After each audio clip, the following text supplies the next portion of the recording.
क्रांती news, आवाज सर्वसामान्यांचा। कळवण विठ्ठल रखुमाई मंदिरात आषाढी एकादशी निमित्त भाविकांची गर्दी, भर पावसात खिचडीचे वाटप, सेवा उपक्रम संपन्न।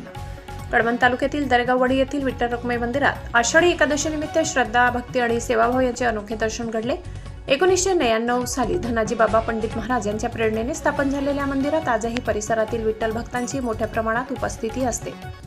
आजच्या एकादशी निमित्त मोहनदरी, गोबापूर, कातडगाव, बिलवाडी, नांदुरी, मार्कंड पिंपरी, पाडेपिंपरी, वणी, अहिवंतवाडी, पायरपाडा आदी गावातून आलेल्या विठ्ठल भक्तांनी भर पावसात दर्शनासाठी गर्दी केली।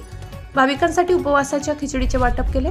या उपक्रमासाठी स्थानिक कार्यकर्ते शामराव महाराज, रामदास महाराज, भगवान पवार, सोमनाथ गावंडे, मोहन चव्हाण, सुरेश चव्हाण, विजय चव्हाण, मुरली महाराज, रामलाल कुवर, भगवान कुवर, रमेश गवडी, हिरामण ठाकरे, आनंद गवडी, भरत चव्हाण, साहेबराव गवडी, मंगल चव्हाण, सरपंच मोहनदरी, धनराज राऊत, दत्त गवडी, मनसाराम गवडी, नामदेव गवडी, प्रभावती भोये, गोकुळ गवडी यांनी विशेष परिश्रम घेतले।